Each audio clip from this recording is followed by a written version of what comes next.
Please sit down.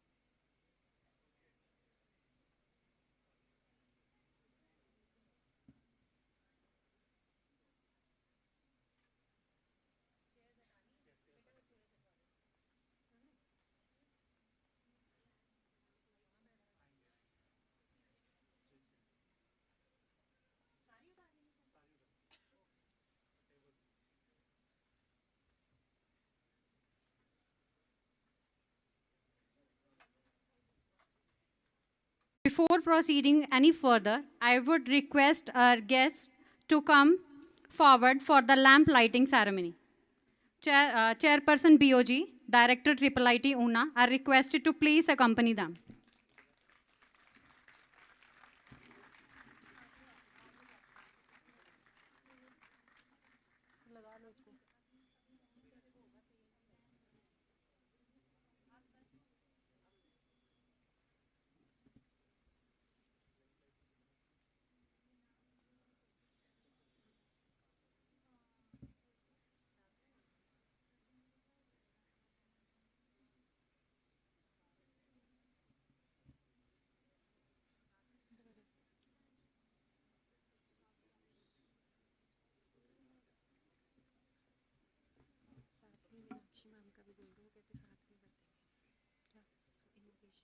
बोलूँगी अब नहीं वो कहते साथ साथ करते हैं नहीं तो वो जा रहे हैं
Thank you all. Now I would request Chairperson BOG to please felicitate Shri Sunil ji with an Angavastra, Himachali cap and memento.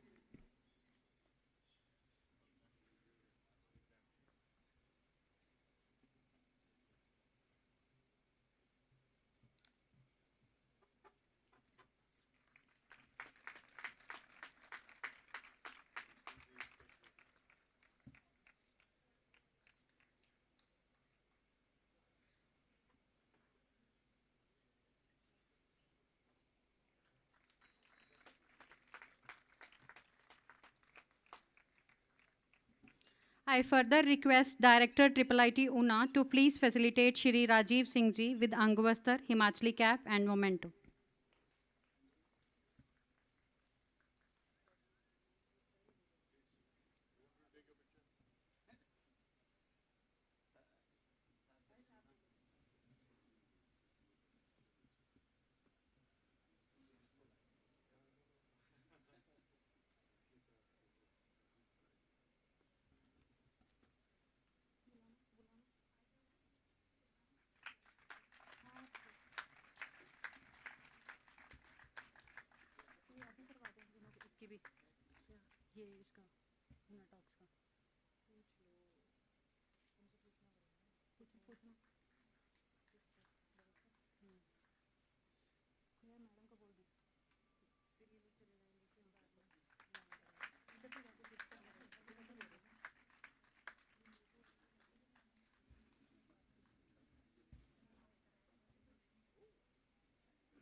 Thank you all.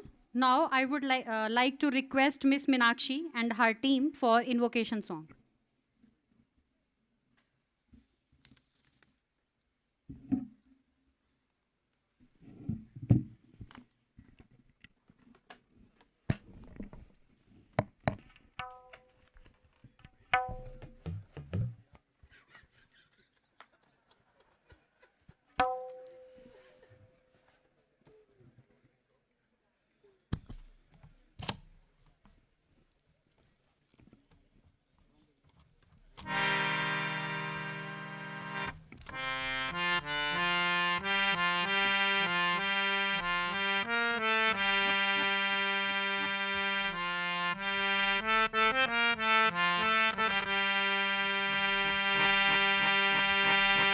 या कुन्देन्दु तुषार हार धवला या शुभ्रवस्त्रावृता या वीणावरदण्डमण्डितकरा या श्वेतपद्मासना या ब्रह्माच्युत शङ्कर प्रभृतिभिः देवैः सदा वन्दिता क्षमा पातु सरस्वती भगवती निःशेषजाड्यापहा शुक्लां ब्रह्मा विचार सार परमा आद्यां जगद्व्यापिनीं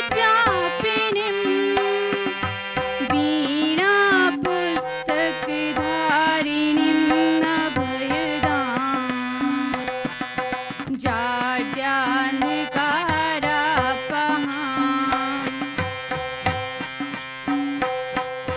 हस्ते स्फाटिकमालिका विदधती पद्मासने संस्थिता वन्दे तां परमेश्वरीं भगवतीं बुद्धिप्रदां शारदाम् बुद्धिप्रदां शारदाम् बुद्धिप्रदां शारदाम्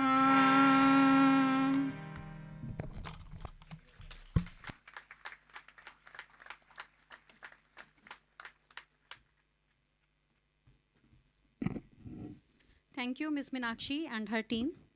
Now, before proceeding further, we have a surprise for our students. We'll be unveiling the Una Talks logo today. I request Chairperson BOG, Director IIIT Una, Shri Sunil Goel and Shri Rajiv Ji to please come forward and do the honors.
Thank you all.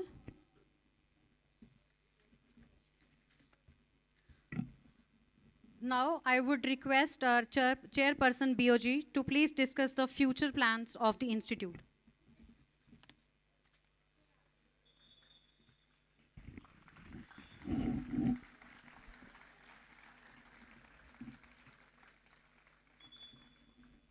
Good evening everyone. आवाज में कुछ दम और होना चाहिए ना. So good evening everyone. Wonderful. So I welcome you all at this special session. It is special for two reasons. Number one, today we are launching the initiative of UNA Talks. And for this we have just presented the logo to you. This logo belongs to all of you. The purpose of UNA Talks is to bring the eminent personalities of industry and other different walks of life and come and share their experiences and their knowledge, their wisdom, their thoughts about life, about technology and everything with all of you. Initially, we will start with only with the students of Triple IT, but very soon we are going to expand it and we will invite students from other parts of other colleges of UNA to come and here participate. We will also launch very soon UNA Talks Virtual, where these sessions can also be done on virtually, online basis, where the whole population of Himachal can participate and listen to the wise words or the experienced word of these people.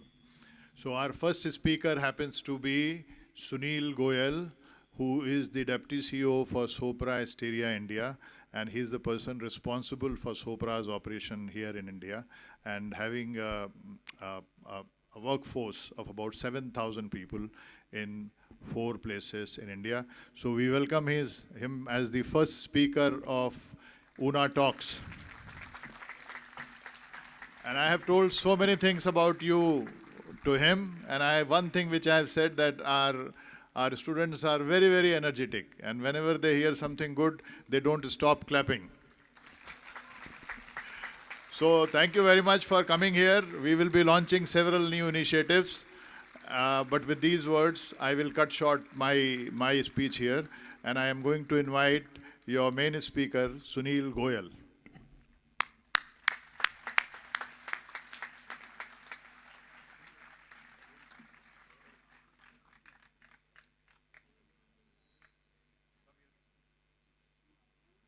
Very, very good evening to all of you. Wow, this is great. I think so what Ravi said about energy is very, very evident. First of all, I'm a bit nervous.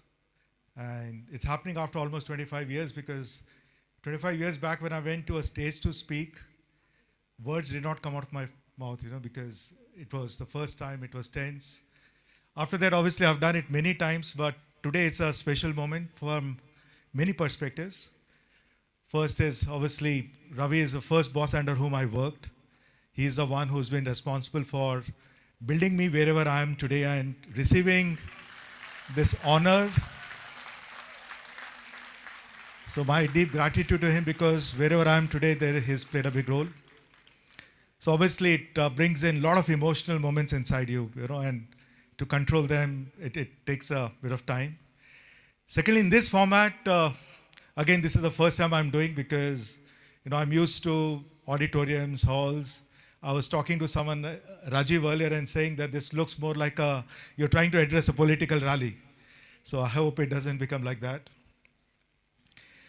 First of all, thank you very much, Ravi, Director Sahab, all the faculty members who've been with us since morning.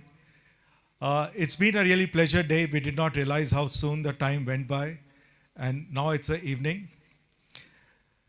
So thank you very much for giving me this opportunity. And the only challenge I think I have is, because we have maybe 200 or 300 or 400 students sitting here, which means 400 hours or 600 hours which you are investing in me.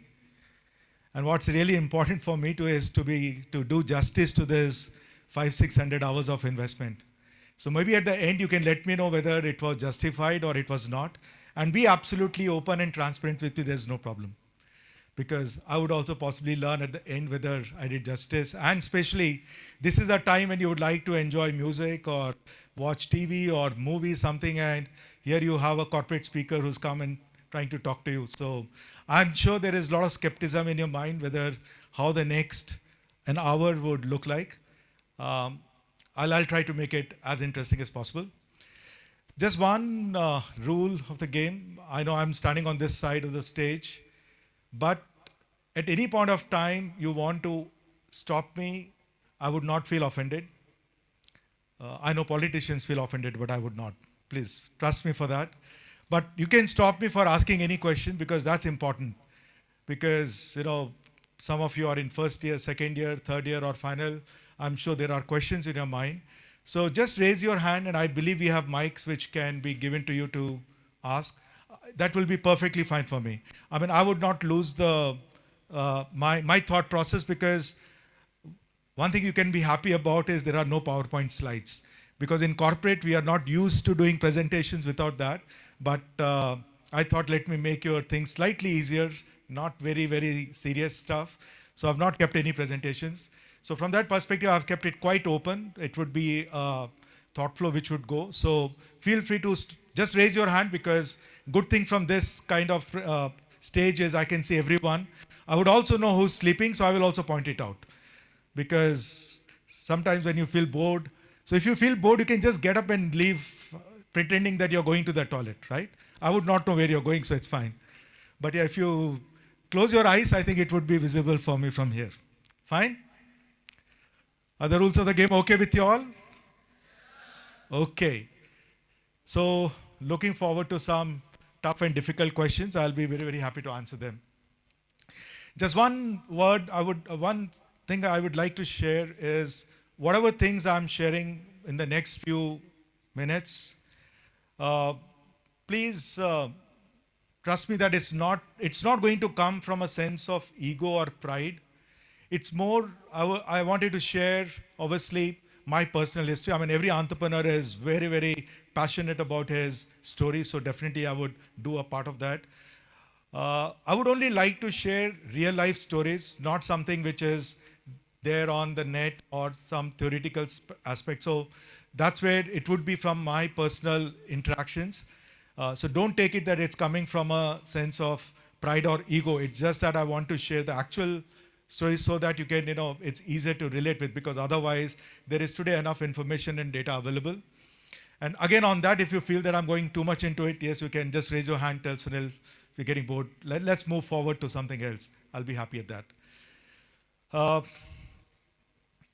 So I graduated from IIT Roorkee in '89, and that's where Ravi picked me up from the campus. And as he was mentioning in the morning, he just looked at my body language to hire, which may not happen with everyone, because he took just 2 minutes to do that.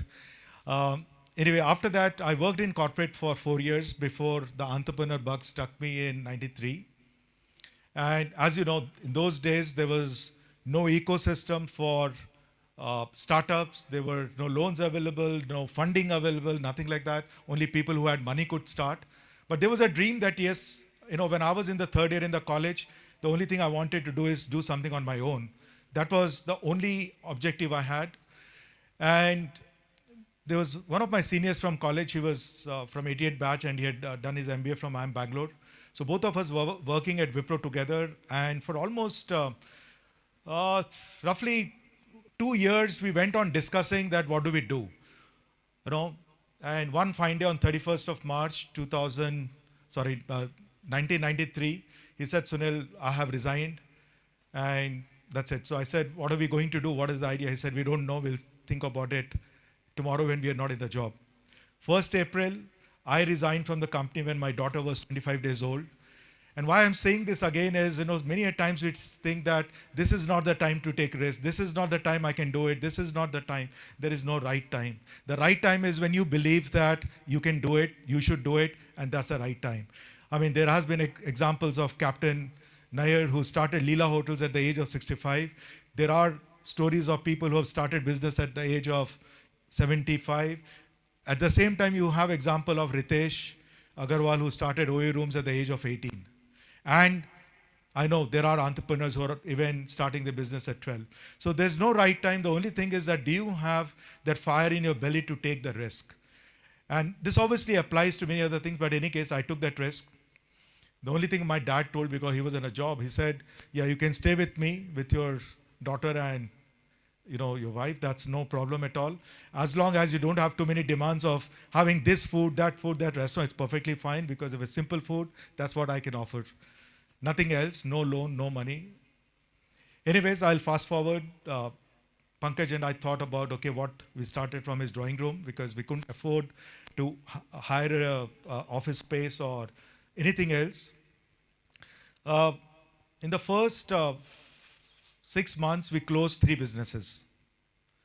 We started, obviously those were businesses where money investment was not required because we did not have anything. And in today's world, you see, I'm not naming any companies, but there are companies where you have huge investments, and the more revenue you do, the more losses you have. And the more their, market capitalization goes up. And one fine day, someone realizes that, oh, this company is not making any profits, and suddenly then everyone forgets about it. And you know which are the kind of companies I'm referring to.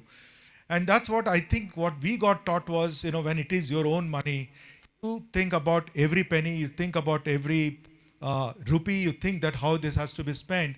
Whereas when you get investors' money, sometimes, pardon me for using some sentences at times, but जब अपने बाप का पैसा नहीं है तो spend it whichever way it is, right?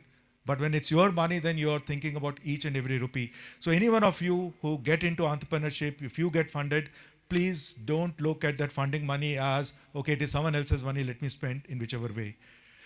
I'll come back to this again more, but then end of the day, Wipro had that time launched notebooks. What we did was we gave a marketing strategy to Wipro that how can they sell their notebooks using direct marketing. And one of the senior persons there, Sanjay Mittal, he read the whole note which we sent to him, and then he came back to and said, Pankaj, why do you want to give this idea to someone else? Why don't you all start selling notebooks with the strategy which you have mentioned? Those days, these days now every child has a notebook and a laptop. It's nothing big. But that time, laptop was something which was a lifestyle product. Only chairmen and managing directors could afford. I'm talking about 93, when a 1 MB RAM used to cost 50,000 rupees, right? So anyway, we said that, yeah, we can become your notebook dealers, but we don't have any money with us to give you the deposit. Now, we talk about entrepreneurship or intrapreneurship that it's only now, but in those days, even I'm talking about 93 when Sanjeev came back to us and said, okay, don't worry about the deposit. We know both of you guys because you had worked at Wipro. We can trust you. So you start selling and then give us the deposit when you get it. And he made a notebook policy for, my company was called Momentum. Within 24 hours, those days we did not have email, so he faxed us a policy and gave it to us and said, okay guys, start. And even for the demo machine, he said, there's no problem. The Wipro will give it to you, and whenever you can afford to buy, do that. Then he said, sir, how do we give the advance? That also he said, don't worry about it. We'll work it out. Now, that is where I think, many times when we are working in corporates, and that's what I also learned while I was working with Ravi. I was not going to those stories because there are many of them, but at least I remember one story which I will definitely relate, Ravi, is it was the second month of my joining, which was in 89. And he said, Sunil, you have to go to Army Mathura. A fresh graduate who has come out from a college, he's told to go and do at a customer's place. So I said, whatever I have to do. He said, nothing. You just have to go there and visit this major, and it's all fine, and you can come back in 1 or 2 days. I said, because traveling by second AC, getting into a hotel, enjoying the food, etc. Everyone is excited by that. So all excited, I sat in the train, went to Mathura. Obviously, there was an army major who came to receive me. Again, a fresh college student coming out and a major coming to receive you at the station. Wow, that was great. We went to his office. He treated me extremely well with a coffee, tea, everything. And when all that was finished, he said, okay, can we go to the next room? I said, fine. I went there, and then he started looking at me. He said, I hope you're Sunil. I said, yeah, I'm Sunil. We were told that you're going to repair this EPBX. It was a large Omni EPBX, which is Almera size. And you can imagine what would have happened to me, because before that I had not even seen that machine. Forget repair. And yes, I would have given some curses in my mind and in my everything, because, all the fun which I had of being received by a major, having that coffee, everything vanished away. But that lesson taught, that particular situation taught me a lot of things in my life. Because, today we are always ready for, today there is a term called VUCA. VUCA is an acronym for volatility, uncertainty, complexity, and ambiguity. And the biggest challenge which all corporate leaders are facing is that our people are not ready to face VUCA. Now they're calling it a super VUCA. Now there is a new term called BANI. And here I was in a situation which was worse than a VUCA, because, someone is expecting, and that to a major, that, he's come to repair a EPBX, and I don't even know anything. But I said, okay, sir, I will do it. Don't worry. I tried to show a lot of confidence with whichever way I could. I don't know whether he read my face or not. Anyways, after somewhere I got myself, my courage and whatever it is, called up some people in Delhi office, some in that time they were, and I asked them first, at least can you tell me how to open the machine? Because I didn't know where the key is, how it, so anyway, so all that happened, and then after the end of the day, I said, so this requires a part which I don't have, so I'll have to go to Delhi to get that part. And that's the way I escaped the major, otherwise. But that situation taught me so many things, that how do you trust, how do you delegate, how do you, he did not tell me the situation, he did not tell me what's going to happen. And this is what I think today, I think, we require from the current generation, whether you're an entrepreneur, whether you're on a job, whatever you're doing, I think handling those uncertain situations, handling situations which you're not prepared for, how you can do it, it's very, very key. And then after that, obviously, a lot of things happened. In fact, maybe one small thing I can also share is, one of the customers, his EPBX had come, but the stand was not there. I'm sure Ravi will remember that. And I came back and said that the customer is not paying because his stand is not there. So he said, so what's the problem? Go and, and these EPBXs were made in Germany. RTR Germany, if I'm not wrong, Siemens. Belgium. And he said, just take a picture, copy it, and go to the next, there's people who fabricate iron, etc. They will make the stand. I said, what? I mean, this thing is costing around some 10,000 or 20,000 rupees, and you're telling me to go to a fabricator? He said, why don't you try? Anyway, I took that as a challenge, took one of those original ones in an auto, went to, I don't remember that place near Saket where they used to fabricate. And that guy said, yes, sir, I can do it. Believe me, what he fabricated was almost original. We gave it to the customer. He gave us all the money. Obviously, we did not cheat him because we did not say anything that this is the original or not, but he just wanted a stand. Again, why I'm giving this example is that, yes, how do you deal with, with these kind of situations? Can you come out with a solution, or you only think about a problem? Because the moment we get into a problem, we just start looking around, cursing, this, that, etc.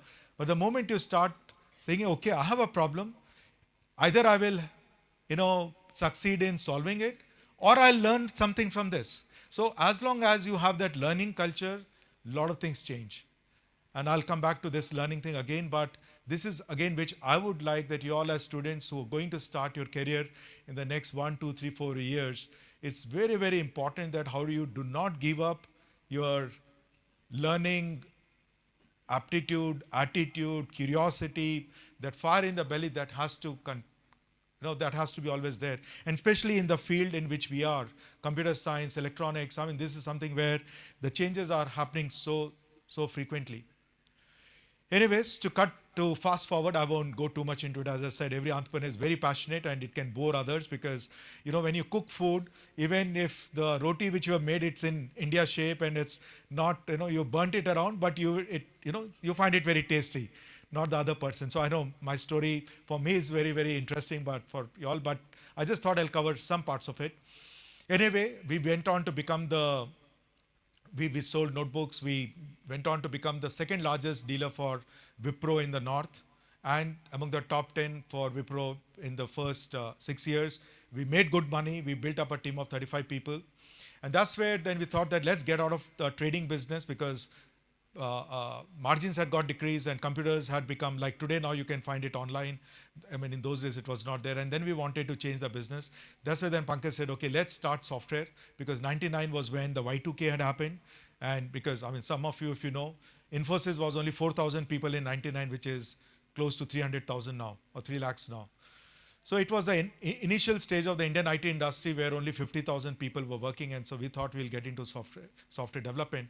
But the only decision we took that time, 95% of Indian IT companies were doing body shopping. And Pankaj told me very clearly, Sunil, we will do software, but we will not do body shopping, because earlier we were trading machines and now we'll trade bodies. That's not what we wanted to do. So we went against completely the business model. Many a times we focus too much, okay, this is the business model and this is only what it's going to work. But here we chose a business model which at that point of time, none of the successful companies were working. And why again I'm saying is we also have a tendency of only following successful people. Right? If I had said that I have failed in my business, I'm not making in money, there is this issue, that issue, etc., I'm sure the number of people sitting here would be 5 or 10 or 15, or some of you would have obviously been, pulled by the faculty to come, and you would have come. I know at least 35, 40 people have looked at my website, my LinkedIn profile. Some of it I have accepted it also, to see that, whether it is worth spending that 1.5 hours or not, or should I enjoy in my, my room, right? And that's where I just want to touch this topic. I personally believe that we learn more from failures than successes. And here I got an opportunity to listen to this gentleman called Vinod Khosla. Any raise of hands, how many of you have heard of Vinod Khosla? Only very few. No, if you have heard, why don't you raise? Why are you looking at? See, that's another challenge I see with us as Indians. We always want to be followers. You've done, but you're looking left, right to see if someone has said, then you'll raise your hand. No, if you have done, just don't look left, right. We should not be followers, we should be leaders. So anyone? Okay, I see 1, 2, 3, okay. So Vinod Khosla was a founder of Sun Microsystems, which obviously was a founder of Java. They then got acquired, etc. But he's the most successful entrepreneur in the Bay Area. Now they run something called Khosla Labs in Bangalore. So I attended one of his seminars where I was completely, really, really impressed by him, because this is exactly what he said, that we learn more from failures and successes, but people don't want to really recognize or celebrate failures. We only celebrate successes. And then he gave his example of when he graduated from IIT Delhi in 1979, and the first business which he started was manufacturing of soya milk. And he said that business was a complete failure. Later on, obviously, you did analysis to see why it was failure. I mean, those days, natural milk was available at a very good price. There was no dearth of it. And when you have natural thing available, why would an artificial thing which you are selling at a higher price would succeed? So his first venture was failure. Second venture was failure. Obviously, he had that appetite for risk, and he took that. Anyways, to cut the story short, he said, I've done more than 200 ventures. Only maybe 5, 7 have succeeded, or 10 have succeeded. The rest have failed. And my learning from those failures have been far, far more, because when it failed, I could do an analysis that why did it succeed? Sorry, why did it fail? Whether it was a market, whether it was a product, whether it was a positioning, whether it was a sales, whether XYZ. And then possibly use those learnings in my next venture. But when it succeeds, many times you don't know why it has succeeded. Obviously, there are certain hygiene things which will be always required, which is what we have learned from our parents, we learn from our teachers every day. The hard work, sincerity, patience, persistence, etc., etc., all those common words. Believe me, they are hygiene, they are required. Without that, you can't succeed. But then it's a right place, right opportunity, right time. Believe me, Bill Gates had born 4 years later than when he was actually born. Someone else would have founded something called Microsoft. There is a book called Outliers, which has been written by Malcolm Gladwell. You all should read that book. I mean, I know it may be slightly early to read, but I think it's a great read, where it talks about that the year in which you're born is very important. Don't blame your parents for that. Because but that has an impact in terms of your life and career, or a lot of other things. For example, I know the graduates who are coming out in 2024, it's going to be extremely tough from a career perspective, because suddenly the industry, and especially the IT industry, which was the major job giver, is going through a challenge. Whether it will remain like this always, no, definitely not. Maybe some other day I'll come and talk about it more about the industry, but yes, it is. So even in the US, engineers who have graduated this year are having a tough time to get a job, because unfortunately, even companies like Google, Amazon, etc., they did what they did. So that is where, if I can talk about only one company for which we worked way back in 2000, it was a company called Webvan. And we were doing an application for them to do not only online grocery ordering, which obviously today we all do. For us it is, I mean, especially for the Gen Zs, it comes very natural that you do online ordering on your big baskets, etc. So Webvan was done for online grocery and through voice and mobile app. So we did a part of their development, and it was valued at $1 billion in 2000. Come 2001, when the dot-com crash happened, the valuation came down from 1 billion to 35 million. And from 35 million to 2 million, then the company disappeared. Right? Today, if Webvan had come in the year 22 or 21 or 20, they would have been successful, because now you have so many of these online e-commerce. I mean, I'm sure most of you only do online. You don't even walk to a store to buy anything, right? Does anyone go to a physical store to buy? Very few. Okay, maybe some. But it's mostly online, right? Or maybe. So Webvan failed not because their business idea was not correct. Webvan did not fail because their product was not right. Maybe they were 20 years early in their business model to come out with it, because of which they failed. And today now everything is just got online. So it makes that, yeah, right time, right opportunity, right place, all that, etc., which is really, really very, very key and important. And that is where I would again tell you all that, yes, while you are reading success stories, also learn and read failures and try to analyze why this thing failed. In fact, there's a person I know who actually what he does is from IIT Delhi and I'm Calcutta. You know, he predicts things for the future, not from astrology, based upon his reasoning and learning, etc. He documents it down. And when that event happens, he sees whether his prediction was right or not. And with that, he increases his ability of reasoning and thinking. Because here you're not competing with anyone, you're competing with yourselves. I mean, these days, unfortunately, all the debates and discussions happen where? On WhatsApp. And then you start fighting with each other. I'm sure it happens in all groups. So on this part, I'll just end there, where I would say that please keep yourself open to learning from failures. See, even in your own careers, you will come across those situations, analyze them and move forward. Plus also when, you see someone else who's not succeeded, but, he's not failed in his things, provide support, help him, etc. So anyway, I'll move from here. So 2000, we started our software. Then City Ventures funded our business. They put in $1.5 million. And that helped us to set up our offices in Vancouver, Seattle, and we opened our office in Noida. But trust me, out of that $1.5 million, we did not even use 1 rupee to buy a fancy car, because those days, the moment you get funding, what changes is your car. These days, possibly what changes is your maybe mobile phones and house. I mean, these days, you hear a lot that this person has got funding and now he's bought 100 crores worth house, etc. Anyway, we ensured that we did not use our investors' money for anything except for business. And when I say that, I mean 100%, not even 1 rupee. And how it helped us later, I'll come back to it very soon. And we set up our head office in Vancouver. Again, a lot of time we talk about strategy, vision, etc., which is very, very important. I'm not downplaying the importance of that. But we ended up setting up our office in Vancouver because Pankaj, who was my business partner, he had a Canadian PR, and he used to earlier, work from Seattle. So when he got his Canadian PR and when we got the funding, we thought, which is the place which is closest to Seattle? And the closest to Seattle was Vancouver. So he decided to settle in Vancouver. It was only after 1 year we realized that most of the Indian IT companies were not in Vancouver on the west coast in Canada. all of them were on the East Coast, Ottawa, Toronto, etc., companies like Nortel, etc. So where it helped was to go to the market and sell because there were no Indian IT companies selling offshore, right? So we were, I think, very lucky to be there. It was not a strategy or a business plan. Whatever business plan possibly we made that had not succeeded, but what we had not made, really helped us.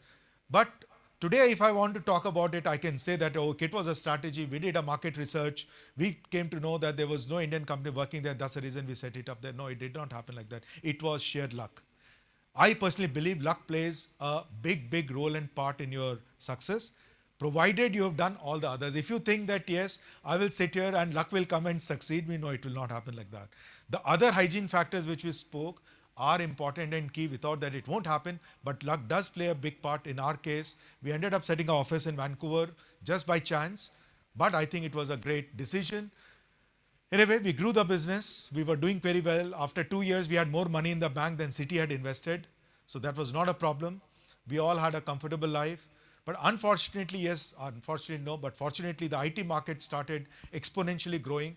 And that is where we were a small company of 100 people. Our attrition was like 50% because we were able to hire good people. We had a third business partner who had come and joined us from IT Chennai. He used to work at Wipro. We also had another colleague of ours from Wipro. He was from IT Delhi and I'm Bangalore. So we were able to set up a great team, good team. But in spite of that, our attrition was high and we were never, because most of the people at that time never wanted to work with startups or small companies. Everyone's aim was, if I have to stay in the society, I have to get married, I can only, it can only happen when I work for large companies. So we used to end up losing a lot. And that's where then Citi came to us and said, you either acquire a company and grow bigger, or maybe you should look for an exit. As a first generation entrepreneur coming from middle class, we thought that, okay, if there is an opportunity to exit and make some money, why not? And that's where we got this opportunity from a Scottish company called Newell & Budge. We did the deal at our terms. And that is where I come back to what I said earlier. So we did not even negotiate a rupee with them. We said that this is the price we want to sell. And end of the day, they ended up giving us that price. Later on, when the deal and everything was closed, we asked them that, what happened? How come you ended us giving us so much money? Because we thought that they will not do the deal. They said that we looked at many companies, but their financial statements were fudged. There were issues. The founders had bought assets which were not company assets, and so on and so forth. Whereas our accounts and books were absolutely clean. So we could negotiate at our terms. We got the price which we wanted. And in March 2005, we sold Momentum to Newell & Budge. I think we were again lucky that Newell & Budge got acquired by Sopra within 2 months. Why we were lucky? Because we had a change of ownership clause. So obviously, Newell & Budge had not paid us the whole money. Some money they had kept for performance, etc. over 3 years. But since they sold their business to Sopra within 2 months, so we got all our money upfront. So again, we were lucky that this thing happened. So that was July of 2005. And we were 100 people, as I mentioned earlier. My other business partner, Pankaj, with whom I was in Rootki and then at Wipro and then this 12 years of business, he decided to leave in 2009 to become a serial entrepreneur. So he does that. He's still based in Canada. Whenever he comes to India, we meet. The other third partner, he didn't want to work with a large company, so he left. I continued, and we built Sopra from 100 people to 1,500. And that's where, again, I learned a lot because typically an entrepreneur, he's used to managing things himself. He doesn't want typically, input from others. He wants to have a control freak, etc. But I did invest a lot in myself from transforming from a entrepreneur to a professional entrepreneur. And that's where I was telling you all that learning never changes. Learning never stops.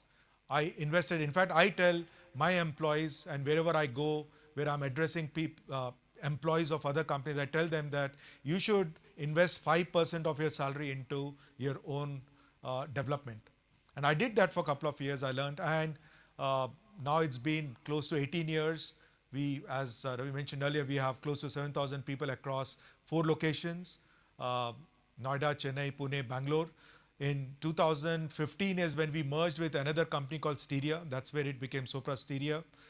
And that was another interesting experience. I had never managed 5,000 people because I left, We started our company with whatever 2 or 3 people, and then grew to 100, grew to 1500. And every time, it used to come, have I managed 100? Have I managed 1500? And here suddenly when my chairman gave us the responsibility of doing a merger for which I had no experience at all. I had never done a merger. I had never done anything. And but then we took that as a challenge. We said, okay, we will learn. There are others from whom we can learn, and we will do it. I just want to cut the story short by saying that our merger was completely successful because we did not ask even a single person to leave after merger. In most of the mergers and acquisitions, what typically happens is there is only one side of the team remains. Especially in an acquisition, the team which has acquired, they remain, the others slowly leave, the leadership leaves.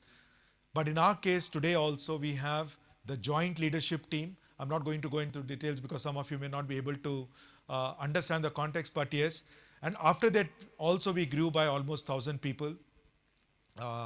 And today what we have done is we've also now created two entities, Supra Steria and Supra Banking. Supra Banking develops software for Supra Banking globally, which is sold across Europe, Middle East and Africa and other countries. So yes, this journey of 30 years, yeah, there have been lots of times ups, down. There have been a lot of times where we felt that yes, even when we were doing our entrepreneurship, where we did not have money to, in fact, we didn't take vacations, we were spending 17, 18 hours a day. And that feeling came in that let's go back to the job. Because the people who were in job, they had a car, we were still driving a Kawasaki 100 or a Yamaha.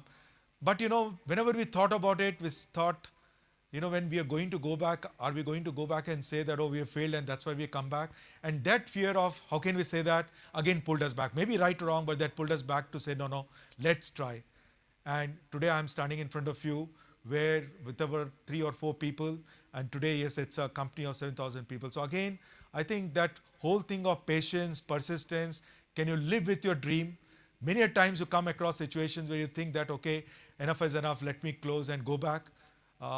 If you even listen to stories of Flipkart, that's exactly it was. Today, no one knows what happened in the past, but yeah, at one point of time, both the founders were almost about to give up and leave it, but then things changed, and then obviously rest of it is a success story.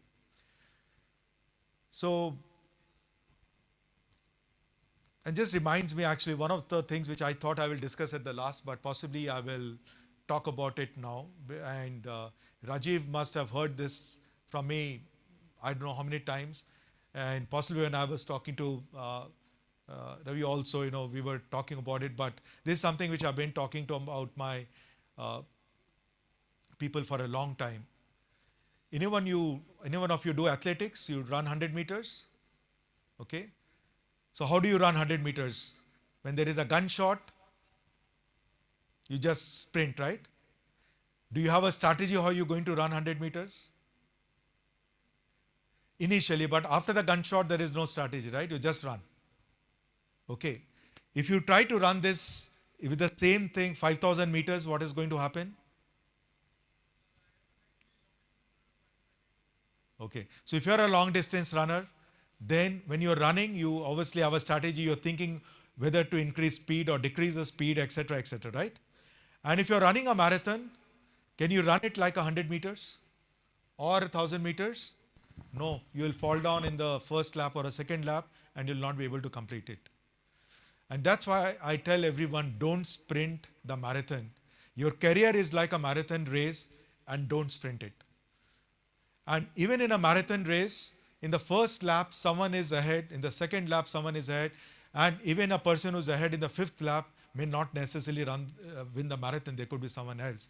And why I'm saying this is many of you possibly are in your 3rd year or 4th year. Some of you would get placed in X company. Someone would get placed in Y company. Someone would get placed in Z company. One would get unfortunately today the measurement of success of a job offer is a package which it is offering.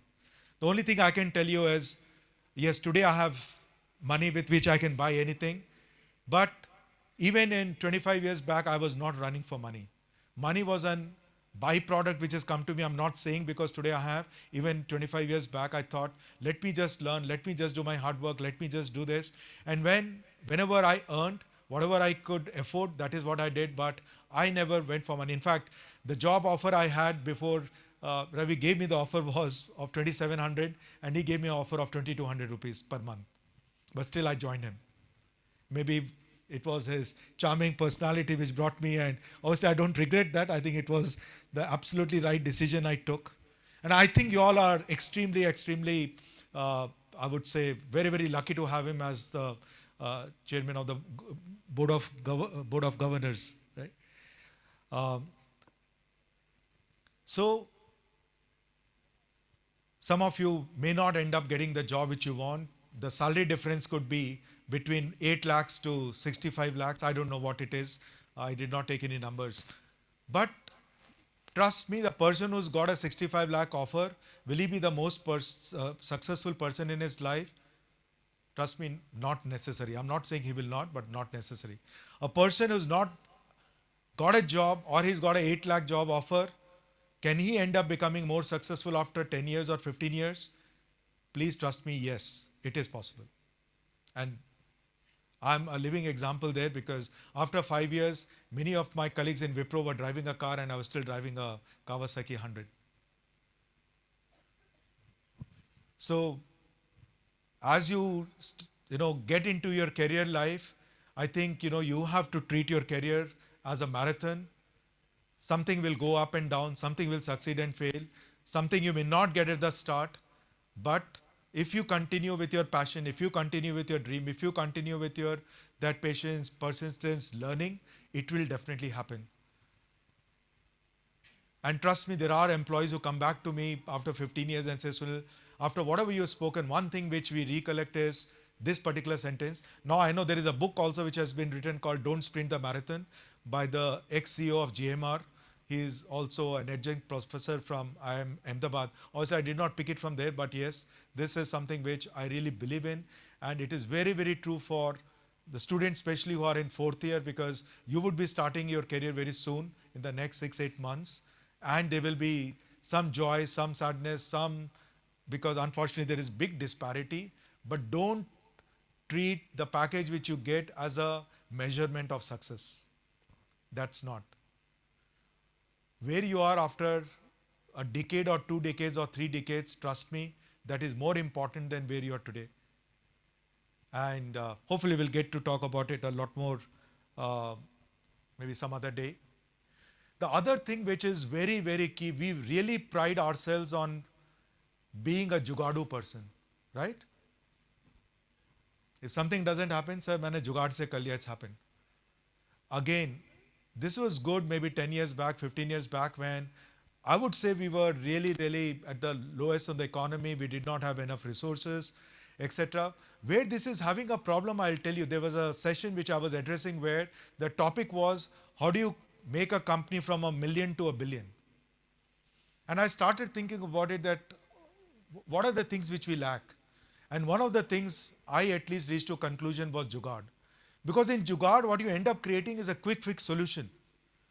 You don't look at it that, yes, have you taken care of safety? Have you taken care of scalability? You have taken care of this, etc., etc. You don't think about systems. You don't think about processes, etc. So the moment you scale up, the thing which you have created completely crashes.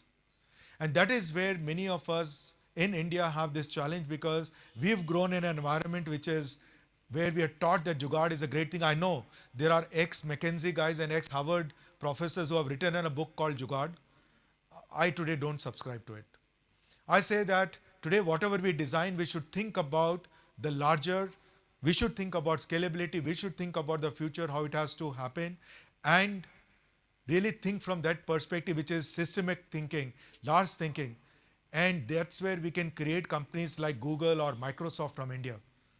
Today we still don't have, that's obviously we have the Reliance of this world, or Adani, or many of Tata Group and Billas, but mostly on the manufacturing other side.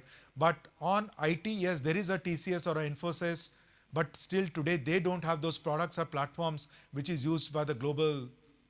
Now I know with the SaaS, etc., it has started getting created.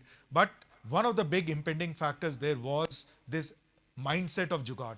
We should get away from it. And that also brings me to the next topic of, today when we are given something, we want to quickly do it and finish.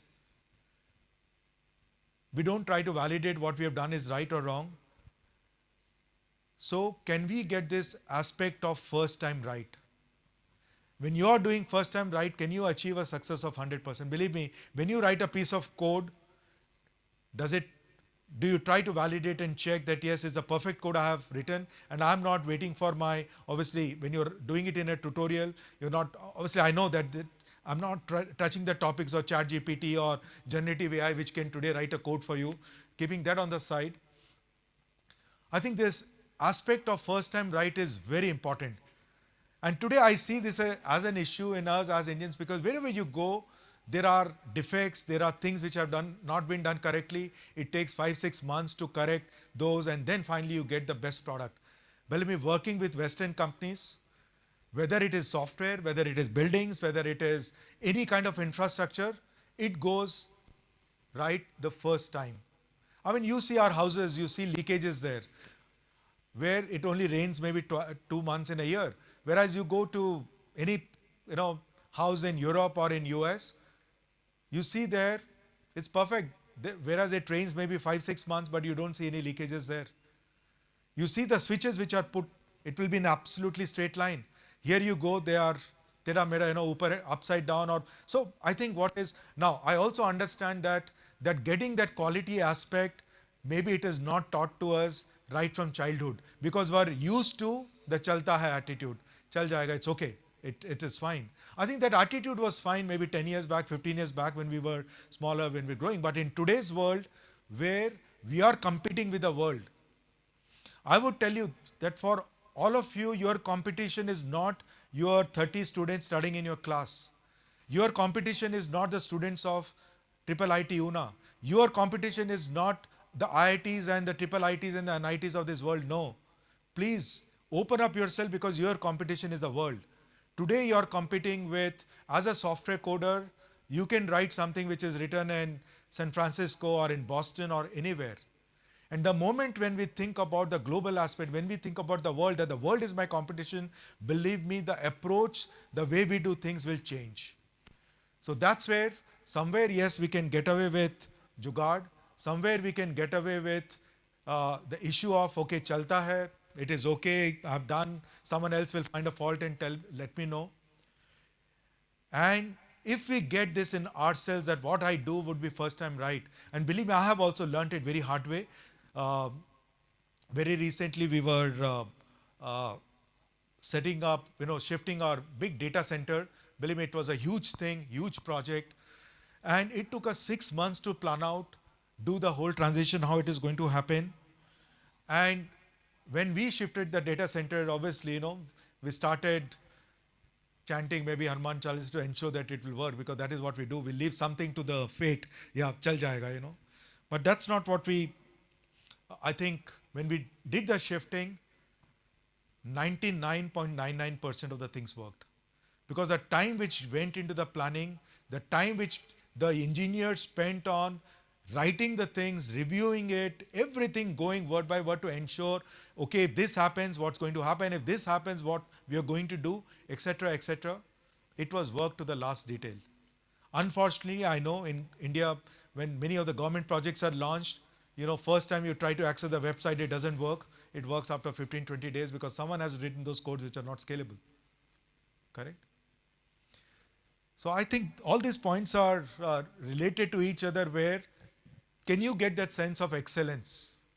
What I am going to deliver is going to be world class and nothing less than that. Because today when you write a piece of code, you can write that in 50 lines by writing many if then else statement. Obviously now you will not do that. Or you can write that same code in five lines, right? But obviously, I mean, earlier Rajiv asked that question that how many of you use GitHub? Today you have gold standards available there. You can see that, yes, which are the best way to do it, but can you follow them and can you do it? I think that's very key.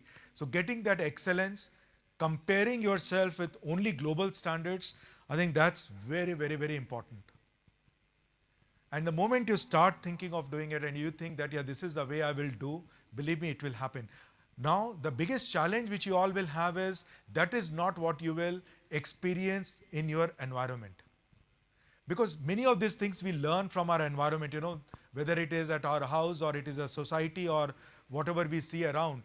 I mean, many of these things are imperfect, so we don't learn from there. I mean, for example, when I went to Vancouver for the first time, this was in 2001, and I was having my shower, and my business partner, knocked me and he said, Sunil, please get ready, you're going to have this metro at 8:53.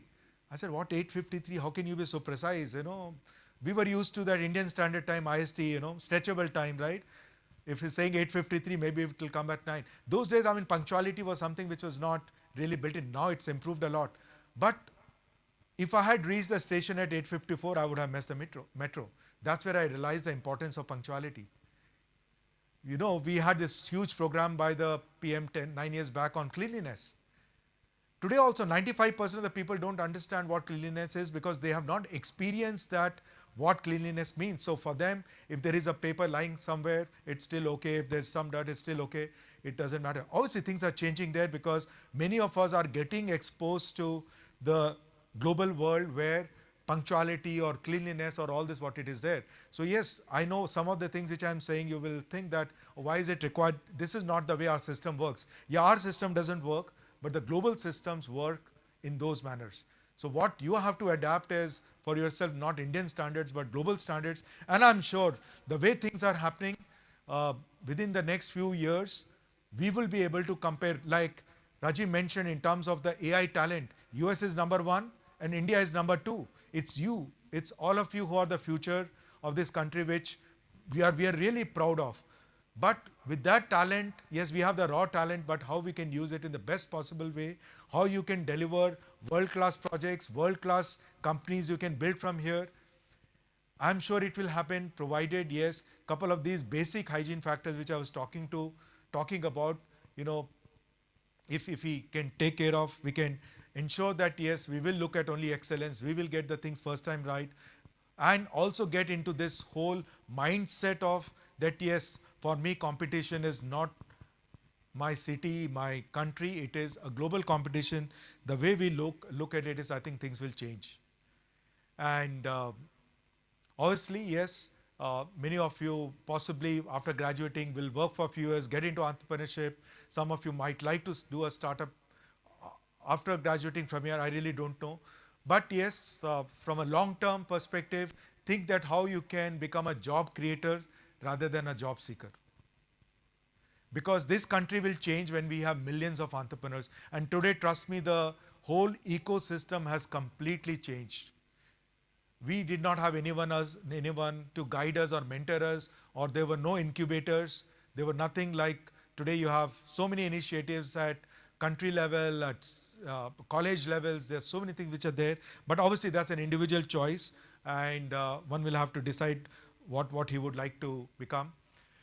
And the last part I would just like to because I'm conscious of time, I don't want you all to, I don't want to take the blame of keeping you all hungry.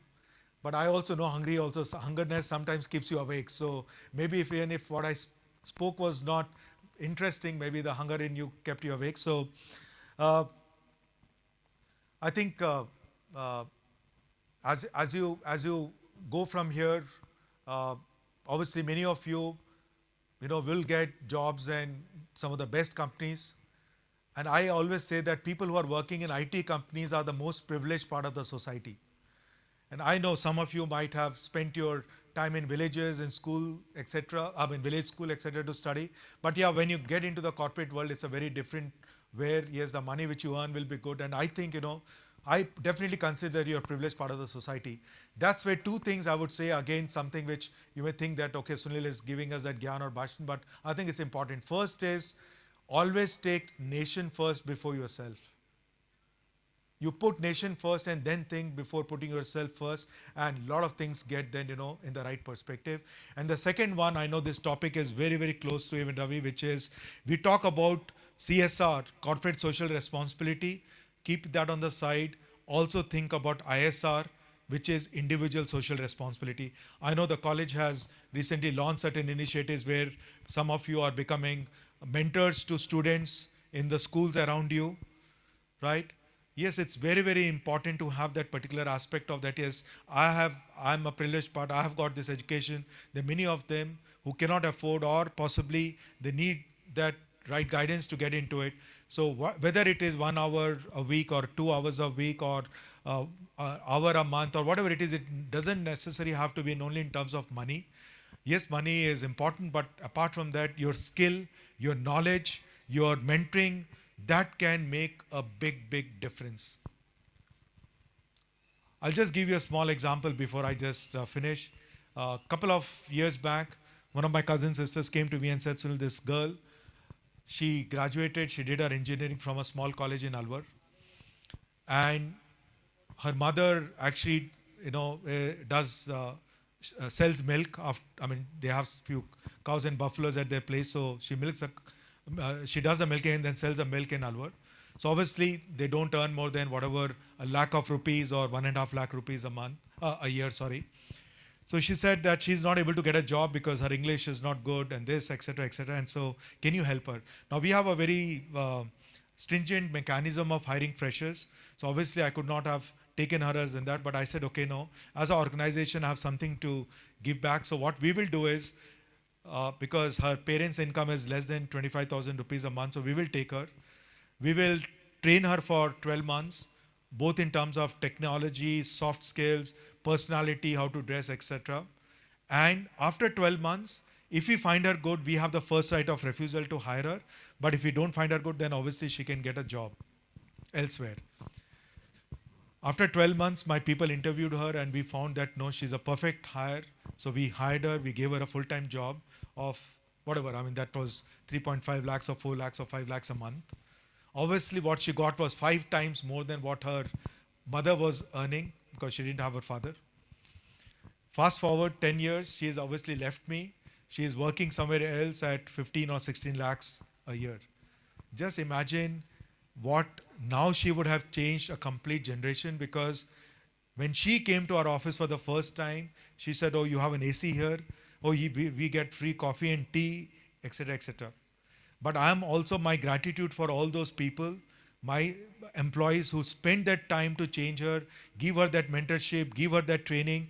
And today they have made her capable where she has got a job. And there are many stories like this. We have done for 35, 40 students who come from this kind of profile, where we are not able to hire them as freshers, but then we hire them in a different category, train them for a year. Out of the 40 students so far, we have done only one we could not hire because he was not capable, but he got a job elsewhere. The rest 39 we could.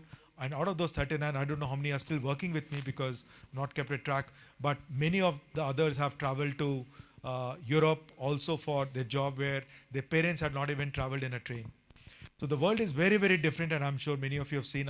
If you go around Una itself, you'll find a very different thing there. So yes, if you can not worry about what your college is doing or what your company will do later, but get into an ISR, individual social responsibility, it will be great. I know there are many things, I could go on, but I will just stop here. Thank you very much for a very, very patient listening. At least I did not see anyone sleeping. I couldn't see that. I had also left that, yes, you can ask me a question anytime. I didn't see any hand raising, so I did not. But yes, we will, the next, if I have whatever time, in case if someone would like to have his query, just raise your hand. Okay, you have the mic and also the hand, so please go ahead. Just tell me your name and just... Hello, good evening, sir. My name is Abhay Pratap Singh, a third year student. So my question is, sir, I really support the idea you saying that you should really add into the society and you should not care a lot about money. But sir, when starting a business, you're definitely taking a risk, and me being a student, and if I'll do it after the college, so starting a business will definitely, I have no money in my pocket. So during that time, how would I sustain myself? I still need money to, for the basic needs, like for the food I eat, for the travel expense and all that. So how I am going to sustain myself in such case? Yeah, no. So first of all, I'm not saying money is not important. Money is very important and I enjoy money. Right? So the only thing on that aspect I was saying is that don't run for money. Money is important, but just don't go for that. Yeah, money is extremely important for all the things which you said. But you're asking in context of that you want to start something just after you passed out of college? Yes, like it's... So there again, there is no one particular solution which would be, I think, would be applicable. Like in my case, I started after 4 years. And there was my dad who said, yeah, you can stay with me. Don't worry about expenses. Food, etc. will be there. But obviously, he did not give me money to travel or do vacations, etc. In someone else's case, the story could be different, where suppose he has an education loan and his parents are not capable to pay. So he would first like to pay up that education loan before he can take that risk. So to sum this up, I think for every individual, the amount of risk he can take, he can only decide how much risk I can take or I cannot take. There'll be many of them who will say that, no, for next 10, 15 years, I have to do this, so I cannot take a risk. I don't want to do a business. I will continue in a job. There's nothing wrong with that. Working anywhere else is also not a problem, but that has not got anything to do with the ISR aspect. ISR is, if you have, say, spare money, from a money perspective, if you have, say, ₹1,00,000 which you can spare, out of that, if you can spend 5,000-10,000 rupees for someone else, even if you don't have that money, but if you have your skills and mentoring, etc., which you can give to someone else, that also it's good. But from a business starting perspective, like, we did not have any money, we did not get any loans, but we were very lucky that we had a company like Wipro who helped us, who supported us, who allowed us to do business without having any money, but not necessarily that will be the case in every case. So every case is very different, every case. So that's where I think it's also very important. I would say that in your life, to have a mentor or a guru or someone who can guide you without any selfish interest. So in most of our cases, it's normally our parents. But yes, I also had a person like Ravi who's still my mentor. I mean, when there is a problem, I call him up and take his advice and suggestion that, sir, this is a situation, what I should do. And I get an advice from him. There are a couple of 2 or 3 other people. So the risk-taking capability will be very, very different from person to person. A person who's, say, Kevin Mittal, the son of Sunil Bharti Mittal, right? I mean, he had thousands of dollars or millions of dollars to spend. So he started a company called Hike without any issues, and he burnt a lot of dollars that did not succeed, but he could afford to do it. You and I can't do that. So that will be very, very different. So I think every situation is different. The only thing is, yes, decide for yourself that what is your risk-taking appetite, and then take that. Yes, I took a risk because at least there was something, and if it had not worked, maybe I would have gone back to a job. I don't know. You also know, I think, the founder of Hotmail. Most of you don't use Hotmail, right? I'm also forgetting the name. Bhatia was the second name, but Savir Bhatia, right? Now we don't even know his name. His first venture was successful, where he made $400 million in those years. Today we don't even remember names. But after that, he tried 3 ventures. All of them were failures. Then he married a very rich woman from Badrinath family, I think. I don't know what he's doing now. So again, what I'm trying to say is that, yes, once you're successful doesn't even mean that you'll be successful again. Once you are failure, it doesn't mean you'll be a failure again. But from a risk-taking capability, it will be an individual assessment. So in case if you have to take an advice and suggestion that I'm in this situation, should I think about it now or later? But ultimately what drives is that fire in your belly, that passion in your belly, where sometimes you'll think, I don't care what will happen. For example, I know a founder of a company in Bangalore. He recently got in touch with me. It's a company called VCP. We Create Problems is the full name. Abhishek Kaushik is the founder, obviously. Rajiv has met him. But this guy, when he graduated, I think he graduated from NIT Trichy, sir, in 2018. And when he graduated out, he said, I have to start my business. He did not have any money with him. He had only 10,000 rupees. So he made the landlord of his first office as his business partner. I won't go into the whole story, but I'm saying that it's a very different situation for every individual. I don't know if that answers your question. Sir, I actually got my answer. Thank you very much. But more of it, we can again take it offline. I mean, I'm available on social media, LinkedIn, email address. Sir, I actually have a lot of questions about entrepreneurship, but I would like to give the opportunity to others. Absolutely. Thank you very much. Thank you very much. Thank you. Thank you, Abhay. Okay, there is a hand here. Can give the mic to... Okay. Good evening, sir. My name is Lakshay. Hi, Lakshay. Sir, from the first day you were in good boots from the starting.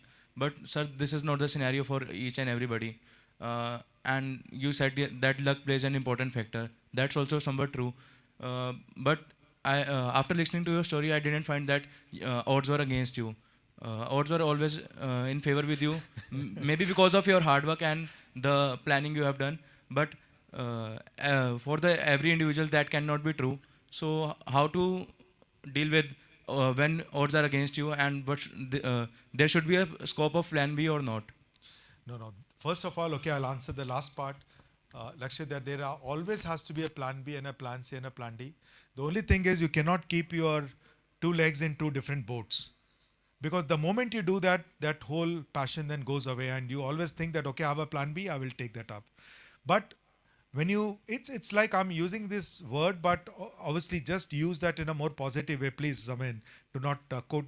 I mean, I don't know.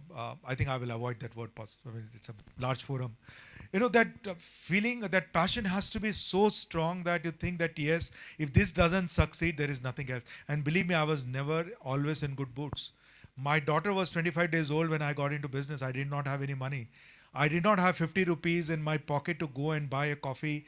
In that time, I mean, in Taj Palace, it used to, Taj Mansingh, there used to be a coffee shop where my friends used to go and have a coffee, but I didn't have 50 rupees. I could have bought it from my dad, but I didn't have that. And there were times, I can tell you, where in the night at 12, I had that, you know, I got into that depression that tomorrow is first of the month, I have to pay salary and I did not have enough money in the bank to give that salary. We've had this lot of this situation, so it's not, it was always good boots. There's many things in between. Obviously, you know, if you start covering that, I think it will be tomorrow morning, you know. So, but yes, in every person's case, it is different. It's not the same. Sometimes there are different things which support you, different situations which support you. My business partner, Pankaj, he was very clear that he will not take even a rupee from his father. And he had a rent to pay every month. So the first earning which we got actually went completely to pay his month. We actually, the first office which we took on rent was just a small office where we could put a 600 rupees furniture. And to buy that furniture, I went to Munirka, had my dad's ambassador card to bring that up. Because I could not afford to pay a taxi, the rent to get that furniture. Then we could not afford to have a peon to, you know, wash our utensils or clean the floor. So I used to reach office at 7:30 in the morning to first clean the office. And later on, whatever dishes, me and my partner, we used to wash them up. We could not afford a peon to do it. And that is where I think no work is small. So we did all that possibly, which I've not spoken about it. So no, we were not in good boots right from day one. The only thing is I had support, something to fall back on my parents that, okay, he's there to at least feed me. That was only he said, but we didn't take vacations for 5 years. So there are many parts. So obviously it is very, very different from each and every one. But even in corporate life, you know, it will happen. I mean, you'll not always land up with the best thing in your first go. But that's not the end of it. Continue to learn. In fact, the one thing which possibly I missed out to talk about it is, you know, when Satya Nadella became the CEO of Microsoft, in his second interview, he was asked that what is that piece of advice you will give to the people. And he said, my 3 pieces of advice is learn, unlearn, and learn. Don't stop that in your life. And that is what, when you have this downturn, when you have failures, yes, maybe you learn something from there. And in future, possibly you have to unlearn what you've learned because things have changed. So I think it's a constant process. Yes, today I'm at a stage where, yes, I'm in extremely great boots, good boots. And people also see your success with the money you have, with the car you are driving, with the house you own. But trust me, for me, this has never been parameters of success. There are so much of social pressure today, peer pressure. You have pressure from your parents, telling that the neighbor's son is getting this, how much, why are you getting so much? You have pressure from your friends. You have pressure from the social side. So I know Facebook, people only, or Instagram, people only talk about good things. They don't talk about the challenges which they are having in their lives. So you think that, oh, I'm having this problem, but no one else in this world is having a problem. No, that's not the real world. Unfortunately, social media has very good things. Like I could get in touch with 25 of your students from LinkedIn. Yes, I'm connected to them today. If they want something, I'll be able to. So that's a good part of the social media. But the other part is also challenging. Today, the social pressure or peer pressure which you all have, I did not have that. Can you learn how to deal with it? I think it's very, very important. I hope Lakshay it answers your question. Sir, or- just one more addition. I want to know your point of view on the uh, people you work with. Like from the initial days, your first partner was so good, your first mentor was so good. So that synergy lead to your success. Absolutely, no, that I fully agree. The people you work with, yes, it's very, very key. And yes, you have rightly said that makes up, the first boss in your life, in your first career, will also be very important. It's very, very important. In fact, there is a article from Harvard Business Review which was called the Pygmalion Management. It actually talks about that aspect. So yes, it is very important. But what for us was important to choose people, believe me, I did not talk about that aspect, but that's very close to my heart, is ethics and values. Me and my business partner worked for 12 years and we could still continue working because we had blind trust in each other. Today, when two brothers start business, they don't trust each other and the business falls apart, right? That's the stories which we see. Ponty Chadda and Monty Chadda, I mean, they had so much of wealth, but they killed each other for a 400 crores farmhouse, whereas they had thousands of crores with them. That trust is not there. That ethics is somewhere missing out. What me and Pankaj, we believed and trusted each other 100%. If he said anything to me, I trusted him, and I said anything to him, he trusted it. And yes, the people with whom you work with are extremely, extremely important. I would not downplay the importance of that. So it's very important to surround yourself with positive people, with people who create more energy. I mean, if you sit with Ravi for 15 minutes in a room, or you just heard him speaking, I think the energy which he creates, most of you are 1/3 of his age. I won't talk about my age, but yep, his age, you're 1/3. But the energy which he's having. So I think it's very important to surround ourselves with people who have that energy, who talk about positive. We all have problems and challenges, but the core aspect which you said, yes, it's very, very key to surround. But when you are in a job, you can't choose a boss what you have. Your boss is given, then you have to decide whether and how. So, yeah. And sir, what if the partner we have chosen is wrong? Or we found at later stages we found him wrong, or maybe he's not. Change it. You have to break that relationship. You can't continue with that broken relationship for a long time. And this is what I advise, because I do advise a lot of companies, startups, etc., but without any commercial interest. I don't have any commercial interest in any startups. But yes, this issue comes up where a partner comes and says, oh, I'm losing trust on him. He's doing all this. And I have told them very clearly, if you've lost that, please break that relationship there. Marriage, you cannot do that so easily. You will try to work it out. I mean, all of you are bachelors right now. So, but that you cannot do in a business relationship. If the trust loses and you don't trust your partner, break that relationship there itself. Otherwise, you will get into such a big problem where you will never be able to come out with it. But sir, that our child, our organization is in hands of both of the person, like me and my partner. So what will be the... Okay, so maybe that specific case if it's there, we'll discuss about it, because okay, sir. The situation could be very different from others. But if it is there, but definitely if the trust between partners have lost, that relationship should be broken and both of the people should decide to go their own ways.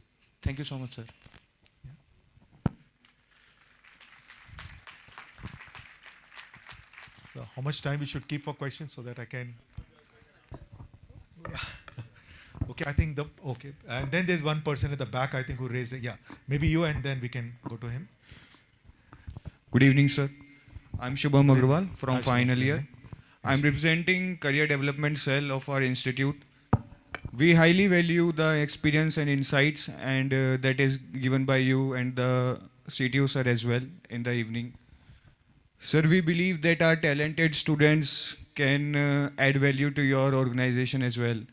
And we want to establish a good relationship with your organization. So we would be interested if your organization can collab with our institute and conduct recruitment drive at our college. Okay. So can you please help us with that? Okay. So first of all, Shubham, we have already collaborated with your organization, with Yes, your sir. institute, because otherwise Rajiv and I would not be here. Sure, Right? sir. So we have already collaborated. But on a lighter note, I think today we cannot afford you all. You all are too good. Your quality is excellent, and the salary which you all will be demanding, I can't afford it today. The business which I am doing cannot afford it. So if you are ready to join me at the salary which I give my graduates, I'm more than happy to hire without even giving the test. Sir, I believe that the students have much experience and the knowledge. And I know that. I'm not doubting it. Today I feel if you are sitting in front of me here, you are some of the best students in the country. I don't have any doubts at all. But we run a business where possibly I can't. I mean, I would like to come and just, that's why I'm saying I don't want to even run a recruitment drive. I'd say just come, 10 of you come and join me. I'll be very happy at that. But today, obviously, unfortunately, as I said, I mean, on a serious note, you have organizations where the salary grades are very, very different. Right from, I mean, earlier I was discussing about TCS, which gives you 3.25 lakhs. It goes up to, I don't know, whether 60 lakhs. 60 lakhs, right? So it's a difference of 20 times. That's a kind of disparity which is there today. So today, good or bad, yes, I go to tier 3, tier 4, tier 5 college, whereas I would consider Triple IT Una as a tier 1 college. So So the day I can afford, I will come and hire you. Okay? But apart from hiring, we are ready to do everything. Absolutely not a problem. I brought the best technical person in my company to talk to you all. So like you said that one should value experience and company before money. So I believe many of the students here may want to do an intern at the package you want to offer them. So if you want to conduct that recruitment drive for them as well, then we would be really happy to conduct that. Okay, Shubham, we'll talk about it, not a problem. But again, let me reiterate, the people sitting here are definitely the best in the country. We have absolutely no doubts about that. Thank you, sir. And I would like to tomorrow, if I create an organization where I can hire this talent, because this is a talent which is going to make real systemic changes, whether we are talking about platforms or products or any of those. It is this talent which is going to make that change. And definitely I would like the type of business I'm doing. I today require a very slightly different type of, I won't say good or bad, but it's slightly different. So you all should not also undervalue yourself. I think, keep your values same. Don't work. Sure, sir. Thank you. Okay. Thank you. Thank you, Shubham. I have a question from the gentleman in the, there.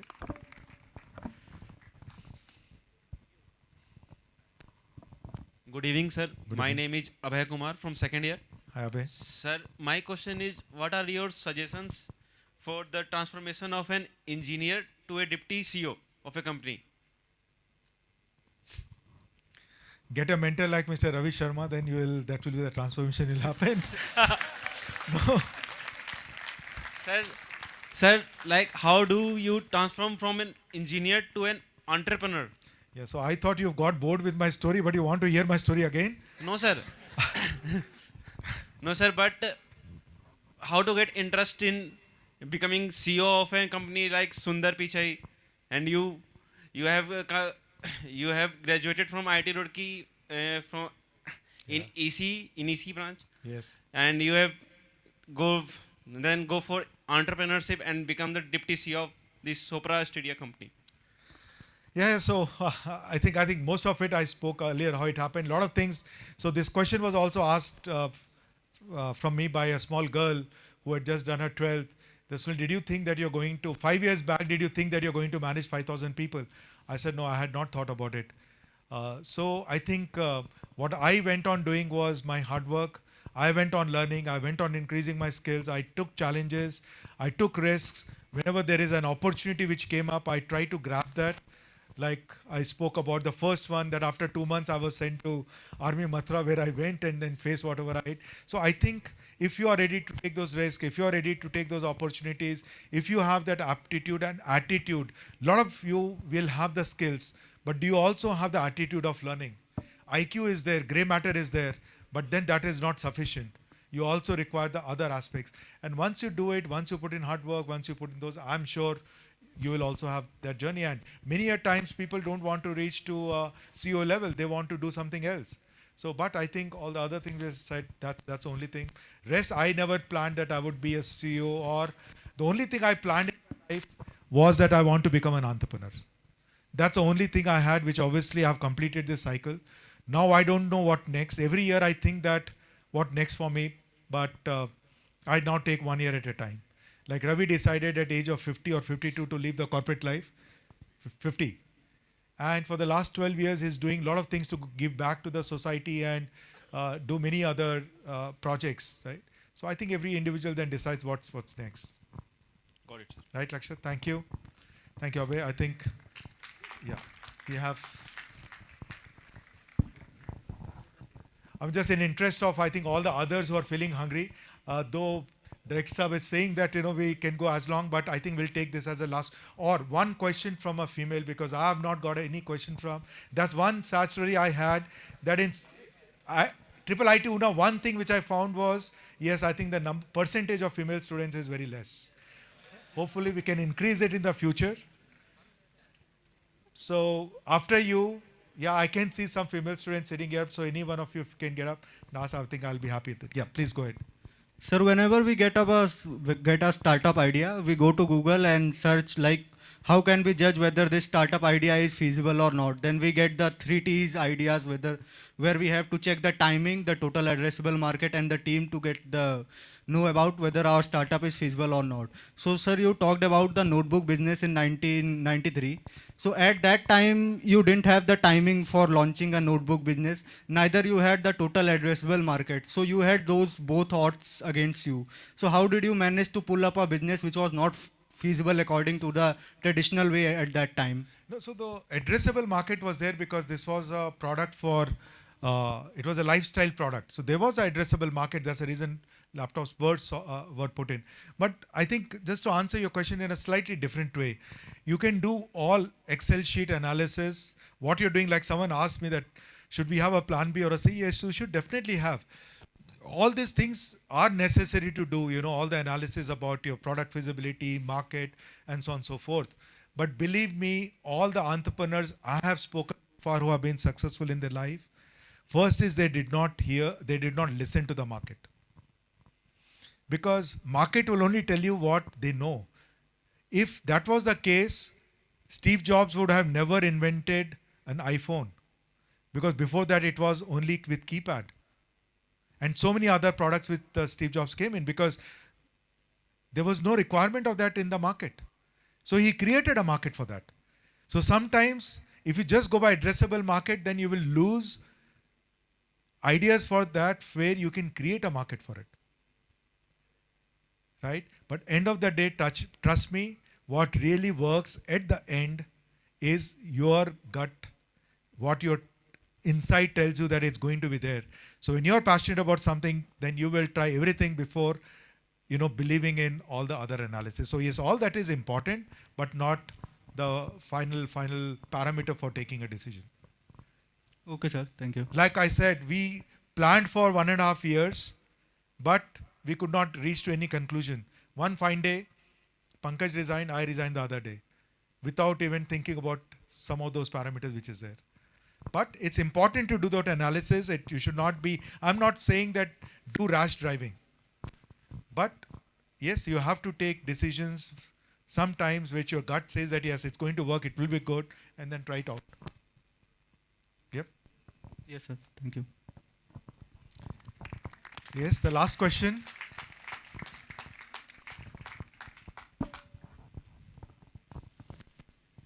Anyone? Or you're feeling so hungry that now you don't want anyone to ask a question, right? Anyone from the females here? Female students?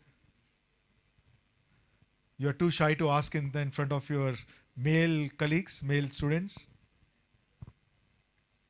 I did get LinkedIn requests from at least 3 if I remember.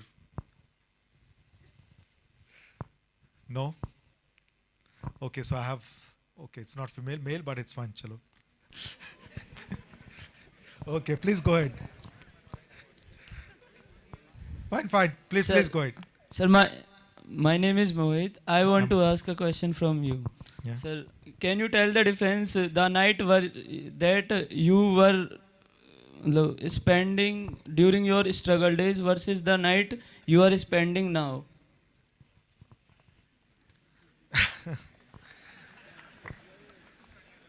Yeah, obviously the night now is a lot more comfortable. I mean, even when I came here in the morning, we had someone to receive us at the airport. He brought us to the guest house where everything was fully done. It's absolutely planned. We had a car to come from there, etc. So same thing what happened in the night, day, obviously the nights is going to be comfortable.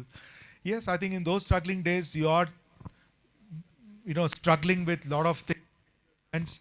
There are a lot of thought processes go in your mind that what next, what, etc. Obviously, finance is one part of it, but there are many other pressures what you have.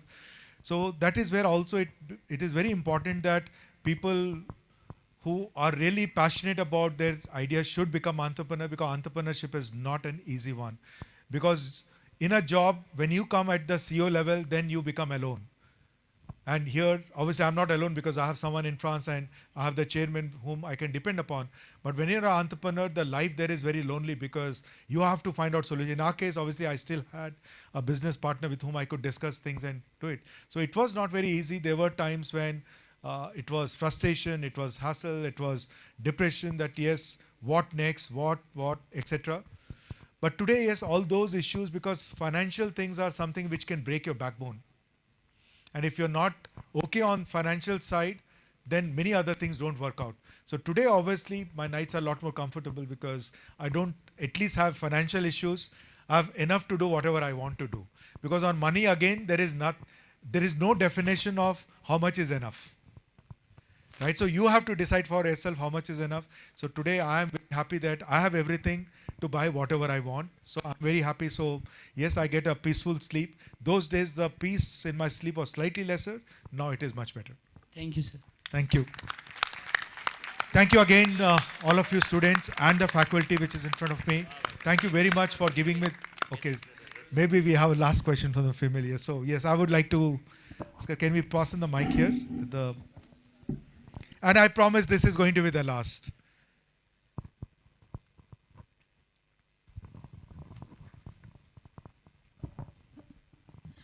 So good evening, sir. Good evening. I'm Chelsea from final year. Hi, Chelsea. Sir, one last question I would like to ask. Like, as we all know, recession is going on. So how we can approach to a company so they can hire us for and like to get placed? No. It's a good question. I think it's very important. So first of all, I think unfortunately in last 30 years of my career, I've never seen this where like in the COVID, the industry went down and then it came up very sharply up. 2021, we were all talking about great resignation. Market was growing at 20-25%. Digitalization. We said that what has not happened in 10 years is happening in 2 months and 3 months, etc. And the demand went up so high that, this is available in public domain. Google, which was hiring, say, 3,000 to 4,000 engineers in a year, they ended up hiring 50,000 engineers in 2 years. Same thing Microsoft did. Same thing Amazon. Amazon hired close to 750,000 people, not only engineers, because it consists of everyone in those 2 years. So I think every company went overboard in terms of hiring, where I think a false sense of big growth came into everyone's mind. None of us thought that things will change so quickly. Obviously, today what we are going through is geopolitical risks. You had a Ukraine and Russia war. Now you have the war between the Hamas and Israel. I don't know when it is going to finish. Obviously, this could add to many other things. So yes, today it is a very, very uncertain market where the demand has gone down. In fact, I was talking to someone, I don't want to name this company, but someone who hires from IIIT Una. And I asked him that, are you going to the campus this year? He said, not only IIIT Una, but I'm not going to any campus this year for hiring. And obviously we read about Infosys that they don't want to hire any freshers. So yes, it's a difficult market, but is it going to remain like this forever? Absolutely no. Definitely not. The things will change, it will improve, it will get corrected, because what has gone up will not always remain up, it will come down, and what has gone down will never remain down, it will come up. So things will change. Obviously during this phase, I would suggest that till the time you got any opportunity, continue to learn, even if it is theoretical, continue to improve your skills, whatever new things are coming up, and try to approach people on various medias, whether it is through LinkedIn, or obviously there are sites which are there, where people are putting up job openings. Maybe you don't get the kind of compensation which you're thinking that you should get. Start with something which is okay. And during this period, definitely one thing which you should not stop is learning. I know a student, she graduated in India, but she went for her post-graduation to Columbia. And as you all know, Columbia is an Ivy college where, getting a job after that should not be difficult. She did her MBA from there. And she got in touch with me after that. She got in touch with me through her parents that she was not able to get a job. Anyway, to just cut the story short, today she is working in the top four consulting companies, but she ended up giving 1,500 interviews in 6 months. Believe me, after 100 failures, you think that it's done now. It's not the right, I will do something else. But this girl, maybe whenever she comes to India, let me see if I can arrange a remote call with you, remote address. But that's the patience she kept, 1,500 interviews. She went on calling me, so can you give me more references? Can you give me more references? So I think apart from social media and others or the job sites, try whichever sources can be possible, your friends and your relatives and anyone. Don't be shy of trying to ask that if there's any reference through which you can get something open. But I'm 100% confident. I'm saying 100%. I've not even met all of you at an individual level. The uh, process by which you've got selected and you've entered into this college, I know that you have the ability and capability to do anything. So maybe it's just a matter of time that that break will come. But I'm confident that that break will come. It will. It's not going to be an issue. Right? Thank you. Yes, sir. Thank you.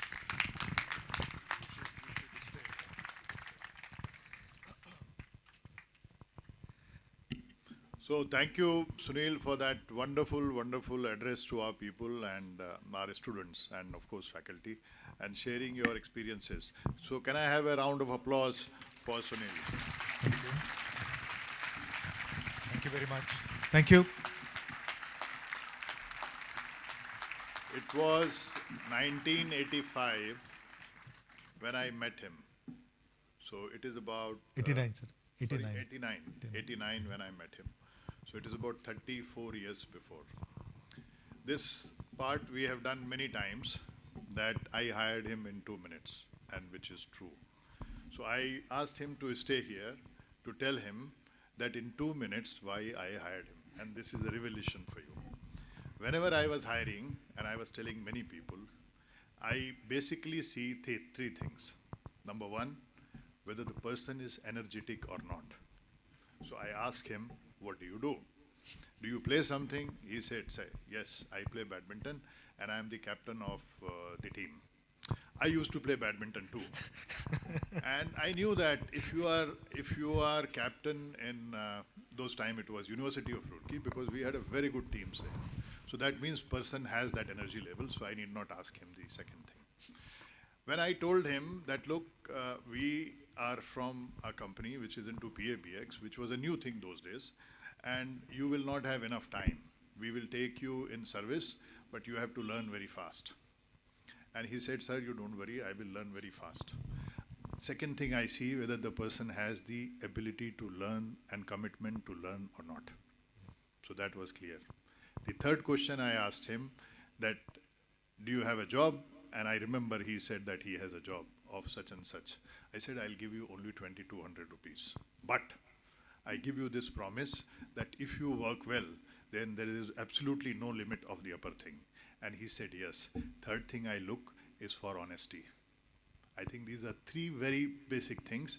The fourth thing which came itself is his trust. In life, somebody was asking me how to get a best mentor. It is very simple. You have to become best first.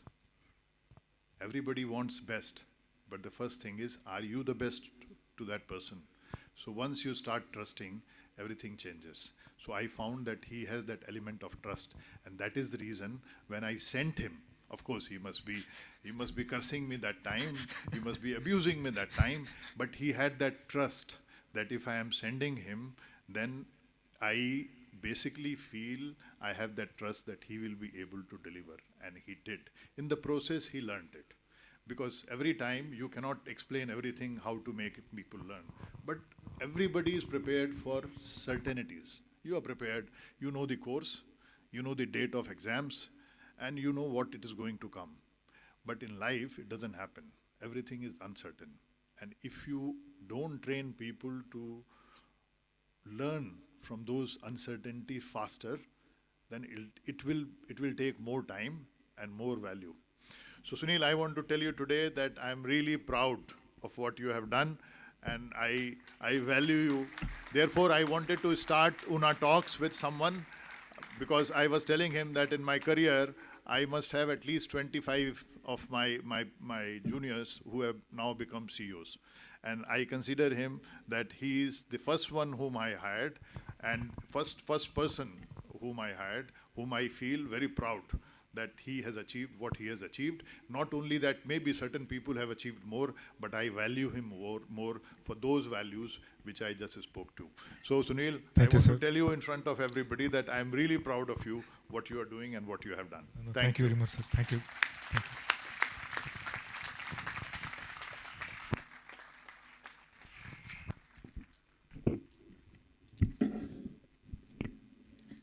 Thanks a lot, sir, for such an inspiring and motivating lecture. I'm sure that the students have a bucket full of ideas and thoughts to carry with them. Now, all the students and guests are requested to please stand for the national anthem.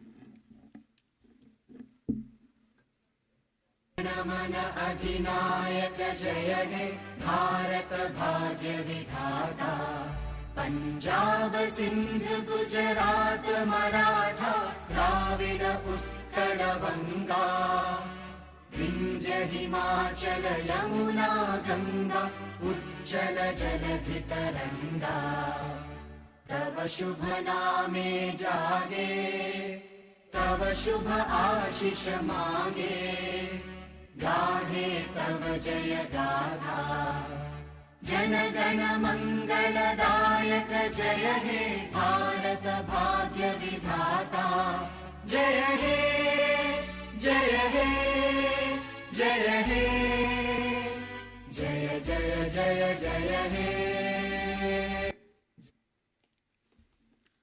Okay, you may sit down now. I thank all present for their valuable time. Now, good evening to all of you. Thank you, sir.